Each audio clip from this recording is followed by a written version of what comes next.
രാഷ്ട്രീയ മണ്ണിൽ വിദ്വേഷത്തിന്റെ വിത്തുകൾ പാകി അധികാരം നിലനിർത്താൻ ശ്രമിക്കുന്നവർക്കുള്ള കൃത്യമായ മറുപടിയുമായി മുസ്ലിം ലീഗ് നേതൃത്വം രംഗത്തെത്തിയിരിക്കുകയാണ്. മലപ്പുറം ജില്ലയെയും ഒരു പ്രത്യേക ജനവിഭാഗത്തെയും ടാർഗറ്റ് ചെയ്തുകൊണ്ടുള്ള സർക്കാരിന്റെയും ഇടത് നേതാക്കളുടെയും പ്രസ്താവനകൾ കേരളത്തിന്റെ മതേതര മനസാക്ഷിയെ മുറിപ്പെടുത്തുന്നതാണെന്ന് ലീഗ് നേതാക്കൾ കുറ്റപ്പെടുത്തുന്നുണ്ട്.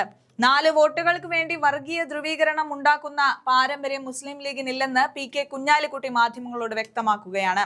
കൂടെ സാദിഖ് അലി ശിഹാബ് തങ്ങളുമുണ്ട്. മുസ്ലിം ലീഗിനെ കുറിച്ച് പഠിക്കാത്തവരാണ് ഇത്തരം ആരോപണങ്ങൾ ഉന്നയിക്കുന്നത്. ലീഗിന്റെ ചരിത്രവും വർത്തമാനവും പരിശോധിച്ചാൽ അത് മതസൗഹാർദ്ദത്തിന്റെയും മതേതരത്വത്തിന്റെയും പാരമ്പര്യമാണെന്ന് കാണാൻ കഴിയും. സൗഹാർദ്ദം നിലനിർത്തിക്കൊണ്ട് തന്നെ ജനങ്ങളോട് വോട്ട് ചോദിക്കാനുള്ള ആർജവം ലീഗിനുണ്ട്. എന്നാൽ ഇന്ന് ഭരണകൂടവും അവരെ പിന്തുണയ്ക്കുന്നവരും കാണിക്കുന്നത് വലിയൊരു ആത്മവിശ്വാസ കുറവാണെന്ന് കുഞ്ഞാലിക്കുട്ടി നിരീക്ഷിക്കുന്നു. തെരഞ്ഞെടുപ്പുകളെ നേരിടാൻ ഭയമുള്ളതുകൊണ്ടാണ് ഇത്ര വലിയ വർഗീയത അവർ പ്രചരിപ്പിക്കുന്നത്. മലപ്പുറത്തെ ജനപ്രതിനിധികളുടെ പേര് നോക്കിയാൽ വർഗീയത മനസ്സിലാക്കാമെന്ന് പറയുന്നവർ കണ്ണു തുറന്ന് കാണേണ്ട ചില യാഥാർത്ഥ്യങ്ങളുണ്ട്. ജനറൽ സീറ്റിൽ നിന്ന് ലീഗ് ടിക്കറ്റിൽ മത്സരിച്ച് വിജയിച്ച സഹോദരി അഡ്വക്കേറ്റ് വിജിയെ പോലുള്ളവരെ ഉദാഹരണമായി കാണിച്ച് അദ്ദേഹം ഇതിന് മറുപടിയും നൽകുന്നുണ്ട്.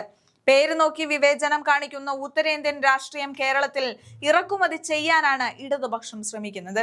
ഒരു പ്രത്യേക ജനവിഭാഗത്തെ മാത്രം വേട്ടയാടുന്ന ഈ രീതി കേരളത്തിലെ ജനങ്ങൾ അർഹിക്കുന്ന പുച്ഛത്തോടെ തള്ളിക്കളയുമെന്നും അദ്ദേഹം ഓർമ്മിപ്പിക്കുകയാണ്. കഴിഞ്ഞ നിയമസഭാ തെരഞ്ഞെടുപ്പിലും പഞ്ചായത്ത് തെരഞ്ഞെടുപ്പിലും എല്ലാം ഇത്തരം കാർഡുകൾ സർക്കാർ ഇറക്കി കളിച്ചിട്ടുണ്ട്. ആദ്യം ന്യൂനപക്ഷ പ്രീണനമായിരുന്നു തന്ത്രമെങ്കിൽ ഇപ്പോൾ ഭൂരിപക്ഷ കാർഡാണ് ഇറക്കുന്നത്. എന്നാൽ കേരളത്തിലെ വോട്ടർമാർക്ക് സാമാന്യ ബുദ്ധിയുണ്ടെന്നും ഈ വിഭജന രാഷ്ട്രീയം ഇവിടെ ചെലവാകില്ല എന്നും കുഞ്ഞാലിക്കുട്ടി പരിഹസിക്കുകയാണ്. ഇതിന്റെ ഒടുവിലത്തെ തെളിവാണ് UDF നേടിയ തുടർച്ചയായ വിജയങ്ങൾ. വർഗീയതയുടെ വഴിയിലൂടെ ഇടത് സർക്കാർ സഞ്ചരിക്കുന്തോറും UDFന്റെ വിജയക്കൊടി വാനോളം ഉയരുമെന്ന് അദ്ദേഹം ഉറപ്പിച്ചു പറയുന്നു. ഭരണപരാജയങ്ങൾ മറയ്ക്കാനായി വർഗീയത ആയുധമാക്കുന്ന സർക്കാരിന്റെ തനി നിറമാണ് പാണക്കാട് തങ്ങളും കുഞ്ഞാലിക്കുട്ടിയും ഇന്ന് തുറന്നു കാട്ടിയത്. മതേതര കേരളത്തിന്റെ ഐക്യം തകർക്കാൻ ആര് ശ്രമിച്ചാലും അതിനെ സധൈര്യം നേരിടുമെന്ന ലീഗിന്റെ ഈ നിലപാട് രാഷ്ട്രീയ കേരളം ഗൗരവത്തോടെയാണ് കാണുന്നത്. മുസ്ലിം ലീഗ് നേതാക്കളുടെ ഈ ശക്തമായ പ്രതികരണം നമുക്കൊന്ന് വിശദമായി കണ്ടുനോക്കാം. ഞങ്ങളുടെ മലപ്പുറത്തെ വൈസ് പ്രസിഡന്റ് ജനറൽ സീറ്റിൽ നിന്ന് വിജയിച്ച ഒരു സഹോദരിയാണ് ഒരു മെജി അഡ്വക്കേറ്റ് മെജി. പേര് നോക്കിയാൽ മനസ്സിലാവൂല, പറയുന്നവർക്ക് ഇത് മനസ്സിലാകുന്നില്ല. അതുകൊണ്ട് എല്ലാവരും വാ നിറച്ച് ഒരു പ്രത്യേക ജനവിഭാഗത്തെ ടാർഗറ്റ് ചെയ്തുകൊണ്ട് നടത്തുന്ന ഈ പ്രചരണം, അത് അവരുടെ ആത്മവിശ്വാസക്കുറവ്, ഒരു ഇലക്ഷനെ ഇനി വരാൻ പോകുന്ന ഇലക്ഷനെ നേരിടാനുള്ള ആത്മവിശ്വാസ കുറവാണ് പ്രകടമാക്കുന്നത്. ലീഗിന് അതെ ആയിരിക്കാം, പക്ഷെ അദ്ദേഹം ലീഗിനെ കുറിച്ച് കൂടുതൽ പഠിക്കേണ്ടിയിരിക്കുന്നു എന്നാണ് പറയാനുള്ളത്.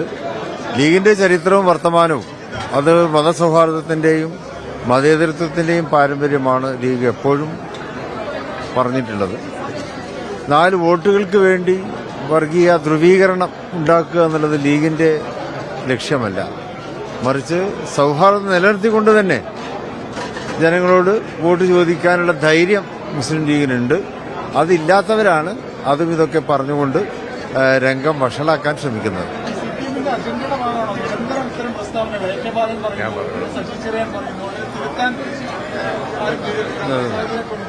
അതെ, തങ്ങളിവിടെ പറഞ്ഞു കഴിഞ്ഞു. നിങ്ങളുടെ ചോദ്യം കറക്റ്റാണ്. ഗവൺമെന്റിൽ ഇരിക്കുന്നവരുടെയും അവരെ സപ്പോർട്ട് ചെയ്യുന്നവരുടെയും ഒരു ആത്മവിശ്വാസക്കുറവ് വളരെ പ്രകടമാണ്. അല്ലെങ്കിൽ ഇത്ര വലിയ വർഗീയത ഇതിനു മുമ്പ് അവർ പറഞ്ഞിട്ടില്ല. ഇപ്പോ ആ ആത്മവിശ്വാസം അങ്ങോട്ട് ഇല്ലാതായി ഒരു സ്റ്റേജിലെത്തി. അതുകൊണ്ടാണ് ഈ മലപ്പുറം പ്രസ്താവനയൊക്കെ. മലപ്പുറത്തുള്ള ജനപ്രതിനിധികളുടെ പേര് നോക്കിയാൽ അറിയാം എന്നല്ലേ പറഞ്ഞത്. മറ്റുള്ള കാസർഗോഡും അത് ഏത് ജില്ലയിൽ നോക്കിയാലും മനസ്സിലാവും. അത് കേരളത്തിൽ ഇതിന് മുമ്പാരും പറഞ്ഞിട്ടില്ലാത്തതാണ്. എന്താ മനസ്സിലാവുക? ഞങ്ങളുടെ മലപ്പുറത്തെ വൈസ് പ്രസിഡന്റ് ജനറൽ സീറ്റിൽ നിന്ന് വിജയിച്ച ഒരു സഹോദരിയാണ് ഒരു മെജി അഡ്വക്കേറ്റ് മെജി. പേര് നോക്കിയാൽ മനസ്സിലാവൂല, പറയുന്നവർക്ക് ഇത് മനസ്സിലാകുന്നില്ല. അതുകൊണ്ട് എല്ലാവരും വാ നിറച്ച് ഒരു പ്രത്യേക ജനവിഭാഗത്തെ ടാർഗറ്റ് ചെയ്തുകൊണ്ട് നടത്തുന്ന ഈ പ്രചരണം അത് അവരുടെ ആത്മവിശ്വാസക്കുറവ്, ഒരു ഇലക്ഷനെ ഇനി വരാൻ പോകുന്ന ഇലക്ഷൻ നേരിടാനുള്ള ആത്മവിശ്വാസ കുറവാണ് ആ പ്രകടമാക്കുന്നത്. ഗവൺമെന്റ് പറയുന്നു, ഗവൺമെന്റിനെ സപ്പോർട്ട് ചെയ്യുന്നവർ പറയുന്നു, മന്ത്രിമാർ പറയുന്നു, എല്ലാവരും സർപ്രൈസിംഗ് ആയിട്ടുള്ള, ഇതിനു മുമ്പ് കേട്ടിട്ടില്ലാത്ത, കേട്ടുകേൾവിയില്ലാത്ത, ഉത്തരേന്ത്യയിൽ മാത്രം കേട്ട തരത്തിൽപ്പെട്ട ഒരു പ്രത്യേക ജനവിഭാഗത്തെ ടാർഗറ്റ് ചെയ്ത് വർഗീയത പറഞ്ഞുകൊണ്ടിരിക്കുകയാണ്. ഇത് ജനം അപ്രീഷിയേറ്റ് ചെയ്യൂല കേരളത്തിൽ. അത് പിന്നെ ഇത് പറയുന്നവരോട് ചോദിക്കേണ്ടതാണ്, അതുപോലെ തന്നെ അവരോട് ചോദിക്കേണ്ടതാണ്. ഏതായാലും ഒരു പ്രത്യേക ജനവിഭാഗത്തെ ടാർഗറ്റ് ചെയ്തുകൊണ്ട് ഇങ്ങനെ വിഭാഗീയത പ്രചരിപ്പിക്കുന്നത് കേരളത്തിലെ ജനങ്ങൾക്ക് മനസ്സിലാവും. കഴിഞ്ഞ തെരഞ്ഞെടുപ്പിന് മുമ്പാണുള്ളത് തുടങ്ങിയത്, കഴിഞ്ഞ അസംബ്ലി പഞ്ചായത്ത് തെരഞ്ഞെടുപ്പിന്റെ. അത് കഴിഞ്ഞൊരു പഞ്ചായത്ത് തെരഞ്ഞെടുപ്പ് വന്നപ്പോൾ അത് ജനം തള്ളിക്കളഞ്ഞു എന്ന് മനസ്സിലാക്കാനുള്ള സാമാന്യ ബുദ്ധിയെങ്കിലും അവർക്കുണ്ടാവേണ്ടതാണ്. നിയമസഭാ തെരഞ്ഞെടുപ്പ് വരികയാണ്. ഈ ഭൂരിപക്ഷം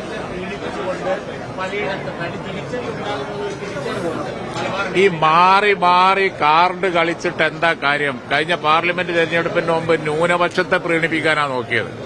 ന്യൂനപക്ഷ കാർഡ് എന്നിട്ട് വല്ല ഉണ്ടായോ? അപ്പോഴും UDF ജയിച്ചു. പഞ്ചായത്ത് തെരഞ്ഞെടുപ്പിൽ ഭൂരിപക്ഷ കാർഡ് എടുത്തു, അപ്പോഴും UDF ജയിച്ചു. അപ്പൊ ഇതിൽ നിന്നൊക്കെ നമ്മൾ മനസ്സിലാക്കേണ്ടത് കേരളമാണ്, മലയാളികളാണ്, കേരളക്കാരാണ്, കേരളീയര്. അവരെ ഈ മണ്ണിൽ ഇത് ചെലവാവൂല. അതാണ് ഇത് തെളിയിക്കുന്നത്.